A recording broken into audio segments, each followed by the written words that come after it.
దేశానికి బీసీ జాతీయ సంక్షేమ సంఘం అధ్యక్షుడు మా అన్న మా కులాలన్నిటికీ రక్షణ కవచంగా ఈరోజు తెలంగాణ రాష్ట్రంలో ప్రత్యేకంగా నిలబడేటువంటి గౌరవనీయులు శ్రీ జాగర శ్రీనివాస్ గౌడ్ గారి యొక్క సారథ్యంలో ఈరోజు జరుగుతున్న మీడియా సమావేశం సందర్భంగా ప్రధానంగా ఈ రాష్ట్రంలో ఈ దేశంలో అగ్రకులాలు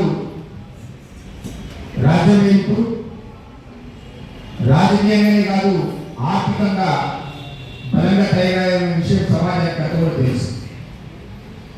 అనేక సంవత్సరాల పోరాట ఫలితంగా ఈ రాష్ట్రంలో గౌరవ ముఖ్యమంత్రి గారు కాంగ్రెస్ పార్టీ అధినాయకులు గౌరవనీయులు రాహుల్ గాంధీ గారి యొక్క ఆదేశాల మేరకు ఈ రాష్ట్ర ప్రభుత్వం తీసుకున్నటువంటి ఒక చక్కటి నిర్ణయాన్ని స్వాగతించాం.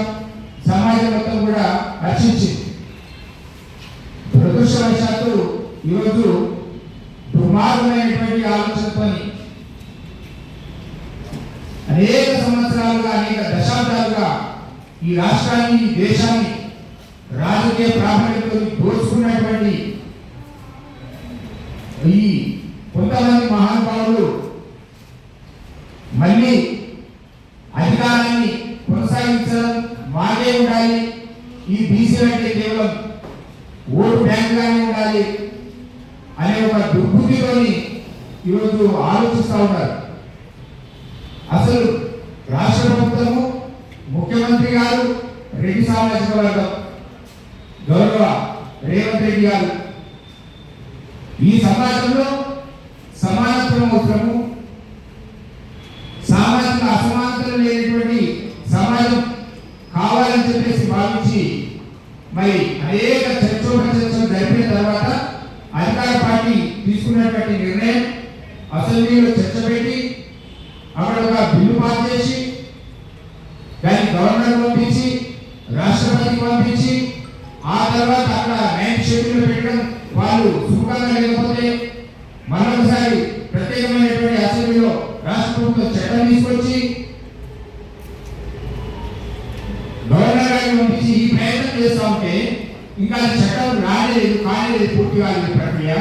ఈ లోపలనే పేపర్ స్టేట్మెంట్ లేకపోతే ప్రభుత్వ నిర్ణయాలు ఏవైతే ఉన్నాయో వాటిని ఎవిడెన్స్ లో పెట్టి కోర్టుకి వెళ్ళి అడ్డుకుడు ఈ విధంగా జరుగుతూ ఉంది, దీన్ని అడ్డుకోవాలని చెప్పేసి కోర్టు పోతే కోర్టు మొట్టికాయ ఇచ్చింది. మేము అడుగుతా ఉన్నాం ఈరోజు రెడ్డి జాగృతి అధ్యక్షులు వారు బాగా ఆలోచించండి. మీ సామాజిక వర్గం మీద ఏ రోజు కూడా మేము పోరాటం చేయలేదు. నిజంగా ఈ రాష్ట్రంలో బీసీ అనుకుంటే ఎక్కడో ఆలోచించుకోండి. మీతో ఎప్పుడు గొడవ పడలేము. రెడ్డి సామాజిక వర్గంలో ఉన్నటువంటి పేదరికం కూడా నిర్మూలన కావాలని చెప్పేసి బీసీగా చాలా ఉన్నతంగా ఆలోచించి ఈడప్ చేసుకోవడం చేసినప్పుడు సరే అందులో కూడా కొంత పేదరికం ఉండదు, కొంత న్యాయం కావాలని చెప్పేసి ఉన్నాయని చెప్పేసి అనుకున్నాం తప్ప ఇంత దుర్బుద్ధి, ఇంత అహంకారం, ఇంత బలుపులవాళ్ళు కోర్టు పెట్టిందంటే బిడ్డ చెప్తా ఉన్నాం. బీసీల తెలంగాణ మొత్తం ఏకమైన అంటున్నారు. మీ సంగతి చేయడానికి మేము సిద్ధంగా ఉన్నాం. ఎన్ని సంవత్సరాలు మమ్మల్ని బానిసలు చూస్తారా? మమ్మల్ని ఓటు బ్యాంకు మాత్రమే మీరు వాడుతున్నారా? లేదా మీకు ఆలోచన లేదా? ఎన్ని సంవత్సరాలు మీరు అంటే మీ కింద మేము ఓటు బ్యాంకు పనిచేయాలా? అధికారం మీకు మాత్రమే ఉండాలా? మా శ్రమతో చేసు మమ్మల్ని ధ్వంసం చేసి మా జీవితాలు ఎంతవరకు ఇంకా సహించేది లేదు. చెప్తా ఉన్నాం జాగ్రత్త. నిన్న కోర్టు మొట్టిగా వేసి ఆగండి అక్కడికి భర్త ఇప్పుడు వచ్చేటువంటి ప్రభుత్వం మంచి నిర్ణయం తీసుకుంది. ఈరోజు రేవంత్ రెడ్డి గారు మేధావులతో ఆ పార్టీ ఉన్నత ఏదైతే అన్ని నాయకత్వంతో అన్ని చర్చలు జరిపిన తర్వాతనే అనివార్యం ఖచ్చితంగా బీసీల బతుకులు మారాలంటే రాజకీయంగా, విద్యాపరంగా, ఉపాధి పరంగా ఈరోజు బీసీలు సమానతంగా రావాలంటే వాళ్ళకు చేత ఇవ్వాల్సినటువంటి అవసరం ఉంది. అది రాజ్యాంగబద్ధంగా ఇవ్వాలని చెప్పేసి ఉన్నతమైన ఆలోచనతో రాష్ట్ర ముఖ్యమంత్రి గారు మంచి నిర్ణయం తీసుకొని ముందుకెళ్తా ఉన్నారు. రాష్ట్ర ముఖ్యమంత్రి గారు రెడ్డి సామాజిక వర్గమైనప్పటికీ కూడా బీసీల పక్షాన నేను నిలబడతానని చెప్పాడు. మాతో జరిగిన చర్చలో ఒక సందర్భంలో చెప్పాడు, ఎవరు అడ్డుకునే ప్రయత్నం చేసే వాళ్ళ సందర్భం అని చెప్పి నేను ఈ సందర్భంగా గుర్తు చేస్తా ఉన్నా. రేవంత్ రెడ్డి గారు ఇచ్చిన మాట ప్రకారం ఖచ్చితంగా ఈ ప్రభుత్వం తీసుకున్న నిర్ణయానికి బీసీలంతా కట్టుబడి ఉంటాం. కానీ అడ్డుకునే ప్రయత్నం ఎవరు చేసినా మీ సంగతి కూడా సిద్ధంగా చూద్దాం. మీరు కేవలం కోర్టులను అనుకోవడం లేకపోతే మేము పోతాము మీగా అడ్డుకుంటాం రండి. ఎప్పుడుగా ప్రజాక్షేత్రంలో మీరు ఎవరి ఓట్లతో మీరు సర్పంచులు, వార్డు మెంబర్లు, ఎంపీటీసీలు, జెడ్పీటీసీలు, కౌన్సిలర్లు, కార్పొరేటర్లు, మున్సిపల్ చైర్మన్లు, జెడ్పీ చైర్మన్లు, ఎమ్మెల్యేలు, ఎంపీలు ఎక్కడే వస్తున్నాయి మేము చూస్తాం. ఇప్పటి నుంచి ఈ రాష్ట్రంలో బీసీల చైతన్యం వచ్చింది. మీరు అనుకుంటున్నారు ఏం చేయాలి, మీరు మనం ఓటు పోయి అడుపు వేస్తే ఆగిపోతుంది అనుకున్నారు. బిడ్డ వదిలిపెట్టలేము.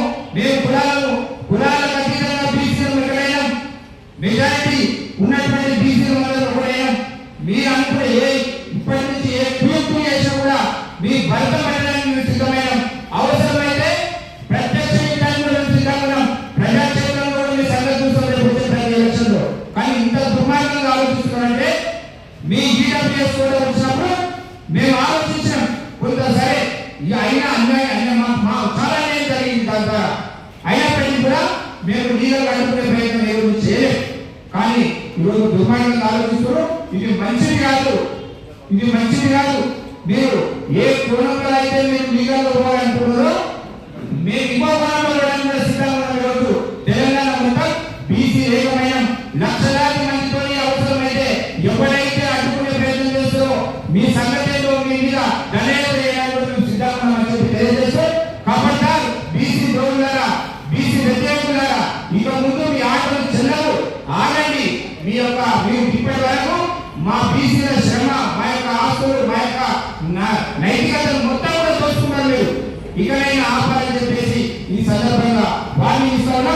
మా రాజుల సింగన్న ఆధ్వర్యంలో భవిష్యత్తులో కార్యాచరణ ఏది తీసుకున్నా కూడా మా కుల సంఘాలు మొత్తం కూడా ఆయన వెంబడి నడిచి మా హక్కుల సాధన కోసం బీసీ రిజర్వేషన్ 42 రిజర్వేషన్ సాధించే వరకు నిద్రపోమని చెప్పి ఈ సందర్భంగా తెలియజేస్తూ ధన్యవాదాలు.